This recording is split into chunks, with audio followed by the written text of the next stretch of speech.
1%. El maestro es muy considerado y respetado social y económicamente, y para que un maestro sea titular de un grupo necesita mínimo 6 años de experiencia docente, 6.400 horas de estudio y contar con maestría, porque además existen maestros de apoyo en las aulas y se dan clases extras a los estudiantes que muestran retraso o rezago. Las escuelas cuentan con psicólogos, asistentes sociales y tienen alimentación. Los niños tienen alimentación y atención médica gratuita.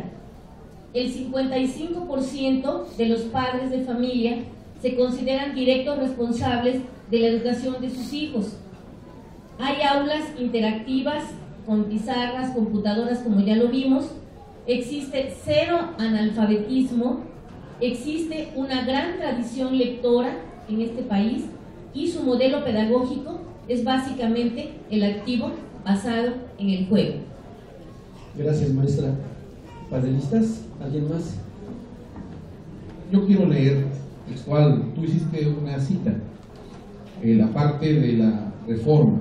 Sí. Dice lo siguiente, Andrés, la página 6. Esa es la interpretación que le dan a lo que se envió a la Cámara. Para la mejora escolar en México, dicen, también es central el papel de los directores, supervisores, quienes desempeñan cargos con funciones de dirección y supervisión de educación básica y media superior impartida por el Estado. Dice, son los funcionarios que ejercen la responsabilidad de autoridad en el ámbito escolar. Se les pague primero como su función. Pero dice, en consecuencia, tienen el deber.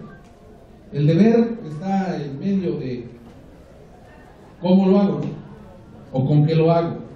Tienen el deber de propiciar un clima de trabajo y un ambiente escolar favorable al aprendizaje, coordinar, asistir y motivar a los docentes en su trabajo, realizar los procesos administrativos y de vinculación de la escuela con la comunidad de manera efectiva y diseñar, implementar y evaluar los procesos de mejora continua del plantel, entre otras funciones relevantes a asegurar la calidad y pertinencia de la educación. Todas las figuras de supervisión escolar hasta el momento se generaron a partir del escalafón reconocido por muchísimos años. La reforma no está hablando nada de reconocer los escalafones. La reforma habla de hacer un servicio profesional docente y se vayan a hacer examen de oposición. La ley no puede ser retroactiva. Hay una defensa que se tiene que hacer del escalafón del trabajador, por si no, en todo caso, entrarán en la indefensión los que hoy están desempeñando la función directiva y de supervisión escolar. Estas son las partes que no se han desmenuzado, y coincido con nuestro diputado Memo Arechiga, se tiene que poner especial interés en la reglamentación, porque de otra manera se van a lesionar mucho los derechos laborales del trabajo. Muchas gracias, maestro. El tiempo vuela y vámonos a los riesgos de la puesta en marcha de la reforma educativa. ¿Existen riesgos? Vamos a esa parte. ¿Qué con la autonomía de gestión? ¿Serán los padres quienes terminen financiando la educación y con ello llegamos a la privatización? ¿Se profundizarán desigualdades y rezagos? ¿Habrá un outsourcing desde la escuela o las escuelas charter?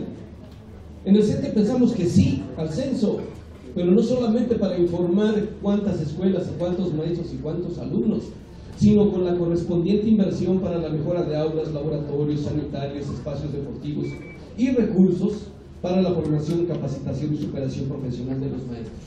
Ese es uno de los temas. Señores panelistas, maestra panelista, por favor, su comentario, su punto de vista. Si hay riesgos para esta reforma, ¿son reales estos riesgos?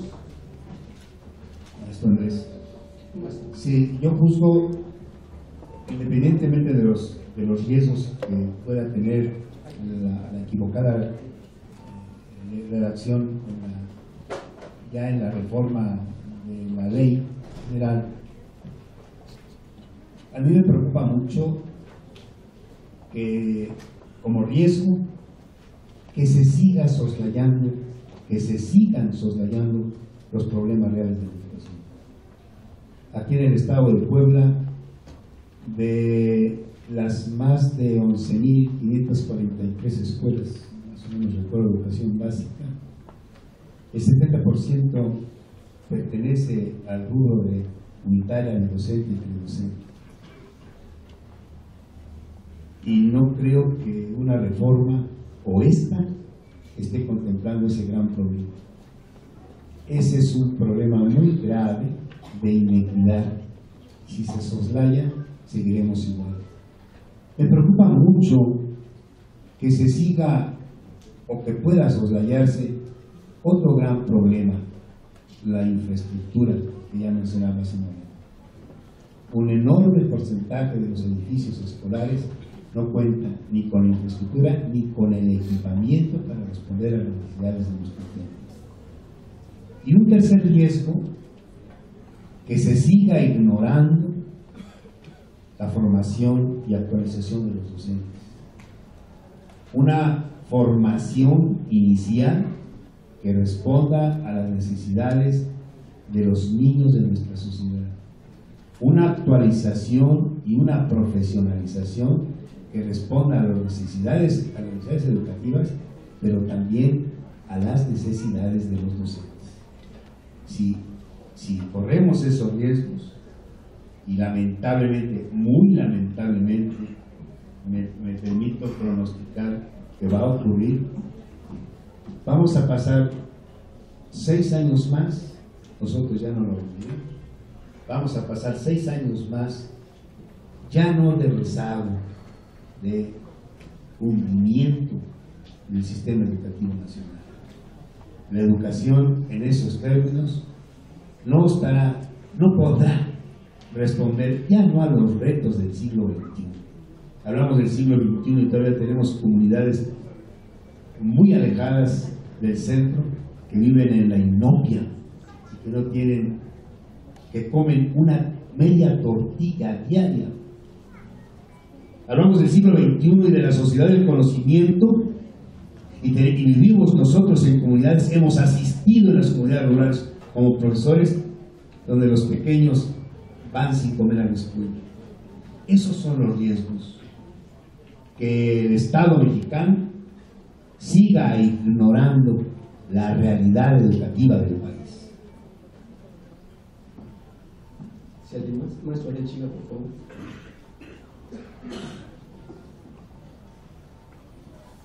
Estamos hablando de un tema legal, de un tema de ley. El gobierno federal entró desde la ley. Hay que diferenciar entre una ley y una política pública. Digámoslo, me parece que es preciso tener clara la diferencia. Y yo lo subrayo porque quiero referirme a lo que en este momento percibo.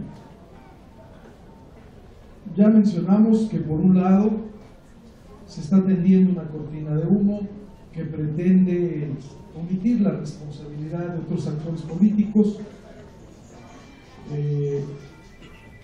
que se subraye, que se siga enfatizando y que convenzan a la sociedad, como lo han venido haciendo, incluso quien dice que no hace falta invertir más en educación, que lo que hace falta es invertirlo bien. Seguramente todos hemos escuchado este discurso. Ese es el discurso común, sobre todo de la gente que toma decisiones, y esto es lo delicado, de la gente que toma decisiones. Pero en términos de la ley yo me quiero centrar en dos cosas concretas.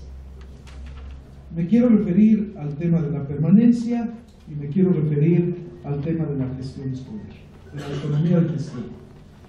En el tema de la permanencia, una vez que la Ley General de Educación se reforme, puede tener un abanico de interpretaciones. Lo que hoy está escrito en la Constitución. Puede ser que se interprete la evaluación para detectar áreas de oportunidad, para que al maestro que se le evalúe y no tenga los resultados esperados, en determinada área tenga la posibilidad de la actualización y la capacitación, por ejemplo, habilidades digitales, por ejemplo, puede ser que tenga esa posibilidad, esa sería una interpretación. Otra de la interpretación, me voy al extremo para no abusar del tiempo, bueno, pues es que el maestro que no esté dando los resultados o que no apruebe el examen que corresponda, porque además habrá que ver cómo están entendiendo la evaluación, si se trata de la evaluación universal, si es un solo examen o si son los resultados del grupo, hay que ver cómo se plasma, cómo se interpreta, pero si es un solo examen, a lo mejor el maestro tiene que despedirlo porque no aprueba el examen. Eso es lo que significa el tema de la permanencia.